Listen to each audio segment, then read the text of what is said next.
là où les traumas prennent la parole. Ce que tu vas entendre pourrait bien réveiller quelque chose en toi. Le baclou, appelé aussi gnome visqueux. Il est spécifique à la Guyane et serait la création de personnes cherchant à nuire ou à s'enrichir. Par exemple, à Cayenne, on dit qu'un commerce qui fonctionne très bien cache sous la caisse ou son comptoir un baclou. En retour, en cas de réussite, il peut demander l'âme d'un proche, une sœur, un frère, un parent, un enfant. On dit qu'il est très laid, mesure moins d'1 mètre, à l'allure humaine, mais avec une tête de cochon et les pieds retournés. Mais il peut prendre la forme d'un enfant ou d'une femme se transformant progressivement. Clarisse tenait une boutique de cosmétiques naturels au cœur de Cayenne. Une façade discrète, mais toujours impeccable. Un parfum de vanille et de savon flottait dans l'air, et surtout un chiffre d'affaires qui explosait depuis 6 mois. Les gens disaient que tout ce qu'elle touchait se vendait. Une huile végétale, rupture. Un savon au moringa, 3 semaines d'attente. Un nouveau sérum, précommande par dizaines. On venait de loin pour acheter chez elle. Et pourtant, Clarisse ne faisait pas de publicité, pas de réseaux sociaux, pas de promotion. Elle était seule, pas de salariés, pas de famille visible. Et elle n'ouvrait jamais la caisse devant les clients. Elle disait que c'était par prudence, mais la vérité, elle ne la disait pas.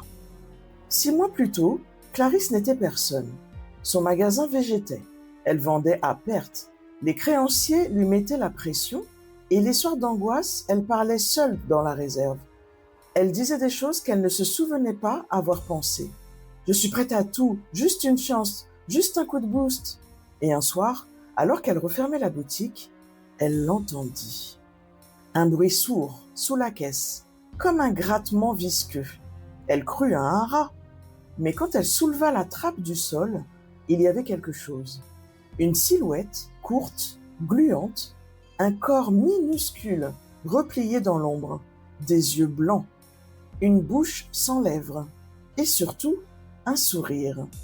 Elle referma violemment, mais cette nuit-là, elle rêva. Un rêve lourd, collant. Elle entendit une voix dans sa tête. « Je t'aiderai, mais plus tard, tu m'aideras aussi. » Elle se réveilla en sueur, et dès le lendemain, tout changea. Les clients affluèrent. Un influenceur local parla de sa boutique sans raison. Une commande d'entreprise tomba comme un miracle. Ses dettes furent effacées en 1 mois. Mais Clarisse ne dormait plus. Chaque soir, le grattement revenait. Elle savait, elle n'avait rien signé, rien dit, mais elle avait pensé. Et ça suffisait. Le baclou avait entendu. Un jour, une cliente posa la main sur le comptoir et dit « Vous avez une belle énergie ici. » Clarisse sourit, mais sous le bois du comptoir, quelque chose remua. Et la cliente, sans comprendre pourquoi, quitta la boutique sans acheter. Clarisse comprit que le baclou prenait. Il ne faisait pas que soutenir, il puisait dans les âmes, dans les corps. Et puis vint l'ultimatum. Une nuit, elle rêva à nouveau, mais cette fois, ce n'était pas un pacte, c'était une exigence. « Tu veux que ça continue? Donne-moi quelqu'un. » Elle se réveilla en hurlant, et sur le miroir de sa salle de bain, un nom. Écrit avec une substance brune, pas du sang, pas de terre, quelque chose d'épais. C'était le prénom de sa sœur, une sœur qu'elle n'avait pas vue depuis 10 ans. Elle comprit. Le prix n'était pas encore payé, la réussite avait une dette. Et le baclou n'oubliait jamais. Clarisse n'avait jamais reparlé à sa sœur depuis 10 ans. Une dispute familiale, ancienne, tenace, mais ce matin-là, elle avait pris un billet d'avion pour Saint-Laurent du Maroni. Elle n'avait qu'un prénom et un poids dans la poitrine. Le bus tanguait sur la route rouge, bordée d'arbres moites et de silence, et dans son sac, un petit sachet de sel, un collier de graines bénies et une paire de ciseaux, on ne sait jamais. La veille, dans son sommeil, le baclou avait laissé un nouveau message. Ce n'était plus une voix, c'était une vision. Elle avait vu sa sœur, Angélique, allongée dans un lit. Quelque chose d'invisible la surplombait, quelque chose qui suintait, et Clarisse était là, debout, immobile, Tu as déjà choisi. Elle la retrouva grâce à une voisine après 2 jours de recherche. Angélique vivait dans un modeste carbet au bord du fleuve. Elle n'était plus la fille joyeuse d'autrefois. Son regard était vide, comme si quelque chose d'invisible avait aspiré son feu intérieur. Clarisse? Elles ne se serrèrent pas, juste un silence tendu. Je suis venue te voir. Il fallait... Angélique ne répondit pas. Elle avait maigri et disait faire des cauchemars. Quelqu'un me regarde dans mes rêves, une petite chose. Je crois qu'elle me mange de l'intérieur. Clarisse pâlit. Tu dois partir d'ici. Mais il était déjà trop tard. Cette nuit-là, Clarisse ne dormit pas. Elle resta assise près du lit et elle l'entendit. Le plancher grinça, un bruit de succion, un souffle humide et cette odeur rance, animale. Elle alluma la lumière, il n'y avait rien. Mais sur le drap, des empreintes. Petites, viscères, des pieds retournés. Et sur le front d'Angélique, une petite marque sombre, circulaire, comme une empreinte laissée par une bouche gluante. Clarisse hurla, mais le silence, lui, ne répondit pas. Le lendemain, elle l'emmena chez un prêtre, pas un curé, un ancien, un homme des bois, un connaisseur de pactes. Il écouta sans juger, puis très clairement il dit « Tu n'as jamais demandé ce qu'il te demanderait. Tu n'as pas fixé de limite et il est en droit de réclamer. Et maintenant tu n'as que 2 choix. Lesquels ?» Il la fixa longuement. Rompre le pacte et tout perdre, absolument tout, y compris ton âme, ou offrir autre chose. Elle le regarda incrédule. Une substitution? Il hocha la tête. Mais tu devras regarder ce que tu sacrifies, en face sans détourner les yeux. Clarisse comprit, et elle rentra à Cayenne.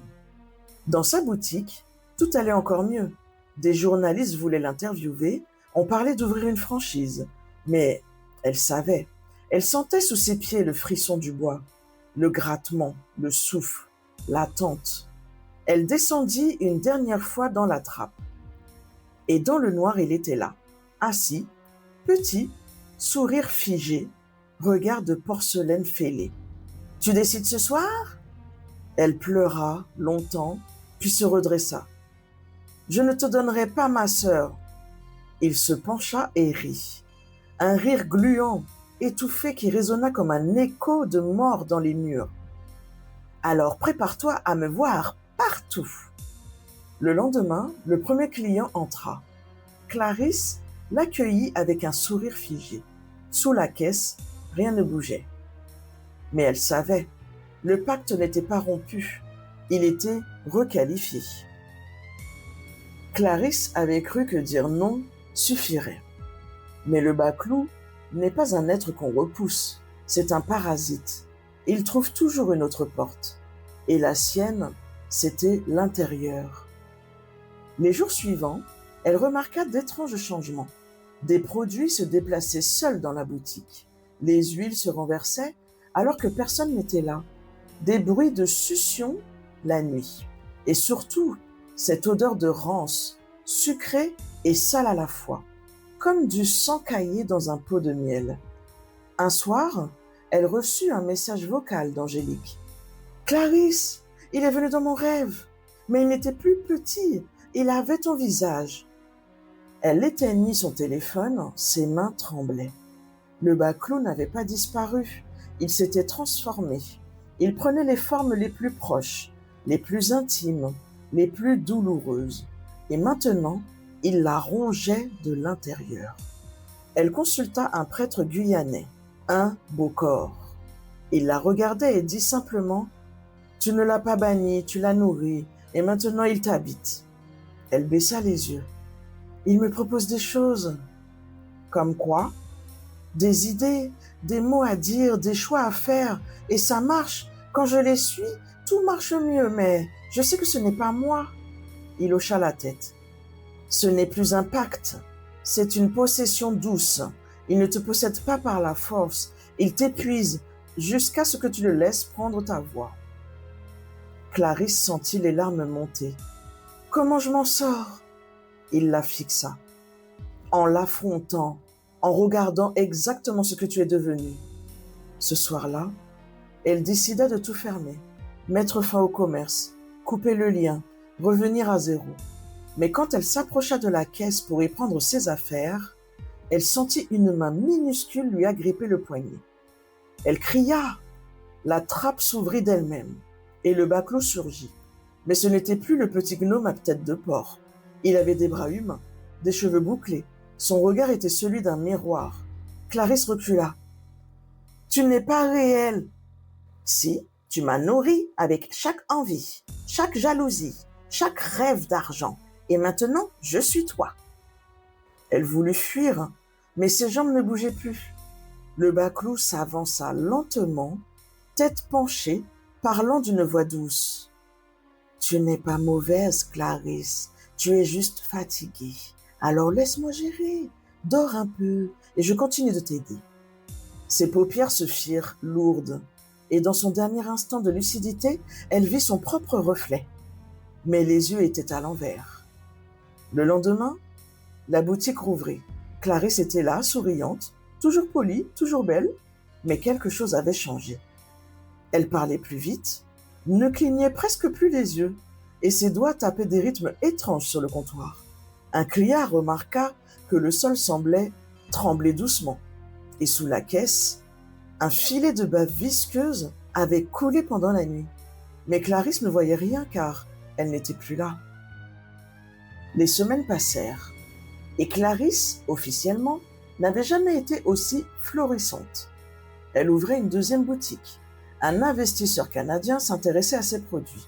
Elle souriait dans les journaux locaux, bien maquillée, parfaitement coiffée, mais ceux qui l'avaient connue avant commençaient à ne plus la reconnaître. Elle riait à des moments inappropriés. Elle répondait aux clients avant qu'ils ne posent leurs questions. Parfois, elle parlait seule en créole ancien, un dialecte que personne n'employait plus depuis les années 40. Un matin, une cliente trouva une trace brune gluante sur son sac en sortant de la boutique. Elle voulut revenir demander ce que c'était, mais en regardant à travers la vitrine, elle vit Clarisse qui la fixait, sans bouger, depuis de longues minutes, sans un mot, avec un sourire figé. Et elle partit, sans jamais revenir. Un homme, ancien habitué, osa lui poser une question un jour. « Clarisse, vous êtes sûre que tout va bien? Vous avez changé, hein ?» Elle cligna lentement des yeux. « On change tous, non ?» Et puis elle rit, mais son rire était un peu trop humide, comme si quelque chose bougeait dans sa gorge. L'homme recula, et en passant devant la caisse, il crut entendre un second souffle provenant du plancher. Dans son appartement, Clarisse ne dormait plus dans son lit. Elle dormait dans la réserve, en position fétale, contre la caisse enregistreuse, comme une bête qui garde son nid. Son réfrigérateur contenait uniquement des liquides brunâtres, faits de miel, d'herbes amères et de morceaux de cire. Elle écrivait dans un carnet, à la main tremblante. « Je crois qu'il est moi, ou que je suis lui. Je n'ai plus faim, juste soif, et je veux que tout le monde m'écoute. Je veux que tout le monde m'achète. Je veux qu'il m'adore. Je veux qu'il m'appartienne. » Les pages suivantes n'étaient plus en français. Angélique, sa sœur, revint un jour inquiète. « Clarisse, tu es où? Je t'ai appelé des dizaines de fois. » Clarisse la regarda sans cligner. Elle tenait une huile dans la main, mais ses doigts bougeaient de façon désarticulée. « Tu veux rester? Tu veux travailler ici avec moi? » Angélique fronça les sourcils. « Non, je veux que tu me parles.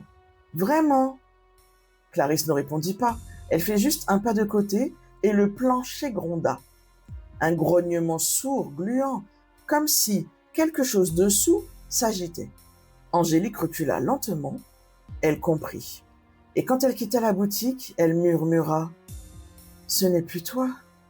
La rumeur courut qu'un baclos s'était lié à une femme, qu'il ne demandait plus un sacrifice parce qu'il avait trouvé un hôte, et que désormais, il agissait à travers elle. On disait que toute personne qui passait trop de temps dans sa boutique en sortait légèrement changée, plus avide, plus pressée, plus prêtes à dire oui à n'importe quoi. Certains disaient même qu'en rentrant chez eux, ils entendaient des petits pas mouillés dans leur salon. Mais rien, toujours rien de visible. Un soir de grande pluie, un clochard fut retrouvé hurlant devant la vitrine.